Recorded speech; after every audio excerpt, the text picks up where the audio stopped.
योजनेचा हप्ता जो आहे तो मिळण्यास सुरुवात झालेली आहे। हे रूट करण्यात आलेले आहेत पैसे, कारण की आपली रक्षाबंधन जे आहे ते काही दिवसांवरती येऊन ठेपलेलं आहे आणि त्याआधीच आता मुख्यमंत्री लाडकी बहीण योजनेचे पैसे जे आहेत ते महिलांच्या अकाउंटमध्ये देण्यात येत आहेत आणि महत्त्वाचं म्हणजे 3000 रुपये जे आहेत ते महिलांच्या अकाउंटमध्ये देण्यात आलेले आहेत। म्हणजे जुलैमध्ये ज्यांनी हप्ता भरला, नोंदणी केलेल्यांच्या खात्यामध्ये पैसे जमा होण्यास सुरुवात झाली आहे। लाडकी बहीण योजनेचे पैसे जमा होण्यास आता सुरुवात झाली। 2 महिन्याचे पैसे जे आहेत म्हणजे 3000 रुपये जमा होत आहेत। त्याचं जे वितरण आहे त्याची सुरुवात केली 25, 26 आणि 29 तारखेला अशा 3 दिवसामध्ये गेलेला आहे। आजही पहाटेच्या वेळेला काही डिस्बर्समेंट्स डीबीटी झालेले आहेत, त्या संदर्भातला सविस्तर आकडा हा संध्याकाळपर्यंत येईल, पण साधारणपणे 1 कोटी महिलांना जो आहे तो या 3 दिवशी जो आम्ही लाभ वितरित केला, डीबीटी केला, त्याच्यामध्ये गेलेला आहे। आणि याच्यामध्ये जुलै आणि ऑगस्ट महिन्यामध्ये स्क्रुटिनी अभावी ज्या महिलांना लाभ मिळाला नव्हता त्यांना जुलै, ऑगस्ट आणि सप्टेंबर महिन्याचा असा 4500चा लाभ वितरित झालाय। काही महिला आहेत ज्यांना जुलै आणि ऑगस्ट महिन्याचा लाभ वितरित झाला होता त्यांना सप्टेंबर महिन्याचा वितरित करण्यात आलेला आहे। त्यामुळे अशा पद्धतीनं ते आहे।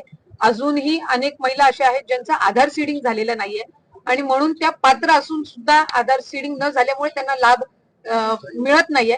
आम्ही आजही मंत्रिमंडळाच्या बैठकीमध्ये सन्मान्य मुख्यमंत्री महोदय, दोन्ही उपमुख्यमंत्री आणि मंत्रिमंडळातील सहकाऱ्यांसमोर हा अहवाल ठेवला की त्या जिल्ह्यामध्ये त्या पालकमंत्र्यांनी आधार सीडिंग मुळे ज्या महिला लाभापासून वंचित राहिलेल्या आहेत त्या संदर्भामध्ये अधिक लक्ष केंद्रित करणं गरजेचं आहे।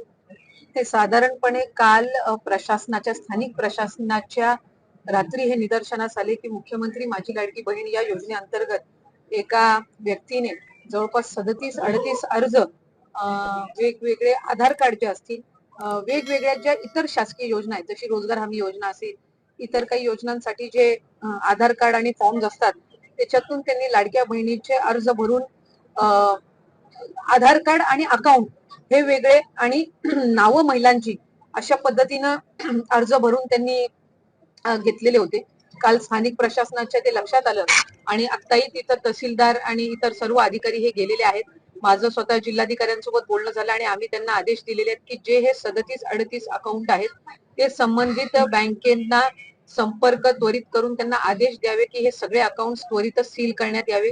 या अकाउंटमध्ये पुढच्या कालावधीमध्ये कुठलाच, म्हणजे मुख्यमंत्री माझी लाडकी बहीण तर वेगळाच झाला, पण दुसरा कुठल्या शासकीय योजनेचा लाभ अथवा व्यवहार होता कामा नये अशा पद्धतीनं आदेश आम्ही दिलेले आहेत। गेल्याही वेळेला जवळपास एक सातारा जिल्ह्यातील आणि काही ठिकाणच्या अशा पद्धतीच्या तक्रारी आलेल्या होत्या, पण त्यांना व्हेरीफाय करत असताना जो आहे तो त्यांना लाभ काही वितरित झालेला नव्हता आणि मग त्याच्यावर विभाग म्हणून आणि स्थानिक प्रशासनाने जी काही कारवाई ती केली, गुन्हेही दाखल केले।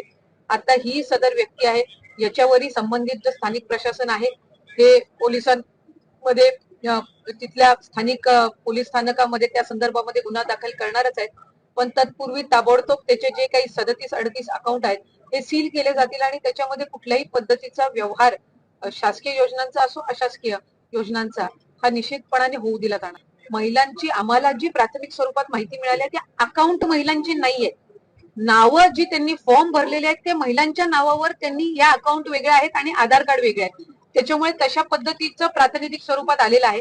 त्याची सविस्तर चौकशी झाल्यानंतर जी काही आहे ती करण्यात येईल। त्याच्यामुळे नावं फक्त महिलांची आहेत। आम्ही हे पण तिथं सूचना दिलेल्या आहेत की ज्या महिलांची नावं वापरण्यात आलेली आहेत फॉर्म भरण्यामध्ये त्यांना आधी या योजनेमध्ये, या लाडकी बहीण योजनेमध्ये आणि त्यांनी त्यांचा रेग्युलर अर्ज भरलेला आहे का, त्याला कुठला अकाउंट दिलेला आहे, त्याला कुठला आधार कार्ड आहे, ते या संदर्भातली पण शहानिशा निश्चितपणाने चौकशीमध्ये होईल।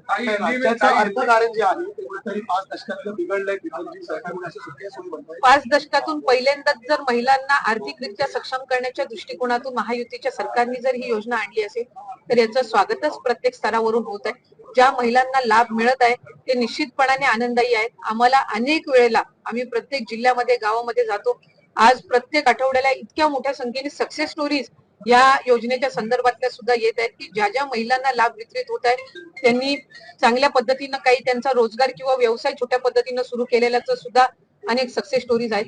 आणि कुठे ना कुठेतरी विरोधक यामुळेच एक धास्ती घेतलेली आहे। काही जण म्हणतात की आम्ही महाविकास आघाडीची सत्ता आल्यानंतर ही योजनाच बंद करून टाकू आणि त्यांच्या अजेंडामध्ये ते म्हणतात, मॅनिफेस्टोमध्ये म्हणतात की आम्ही याची रक्कम 3000 करू। त्याच्यामुळे ते स्वतःच गोंधळलेले आहेत की या योजनेवर टीका करायची काही कंटिन्यू ठेवायची। त्याच्यामुळे या गोंधळलेल्या परिस्थितीमध्ये ज्या लाभार्थी महिला आहेत त्यांचं निश्चितपणाने आम्हाला जो मिळणाऱ्या प्रतिक्रिया आहेत ते ह्याच आहेत की ही योजना महायुतीच्या सरकारने आणलेली आहे. एकनाथजी शिंदे साहेब मुख्यमंत्री, दोन्ही उपमुख्यमंत्री या संदर्भामध्ये बारकाईनं लक्ष देऊन आहेत. ही योजना बंद करण्याचं कुठलंही उद्दिष्ट महायुतीच्या सरकारचं नाही आणि चांगल्यारीत्या महिलांना सक्षम करण्याच्या भूमिकेतून ही आणलेली आहे. ती अशाच पद्धतीनं चालू राहावी अशी सगळ्यांची फायनान्शियल महिलांना स्टेबिलिटी कशी देऊ शकतो आणि त्यांना कायमस्वरूपी यातून उत्पन्न चालू राहावं या दृष्टिकोनातून आपल्याला काय त्याच्यामध्ये इन्व्हेस्टमेंट करता येतील, त्यांना काय प्रशिक्षण देता येईल या संदर्भातच मार्गदर्शन त्यांनी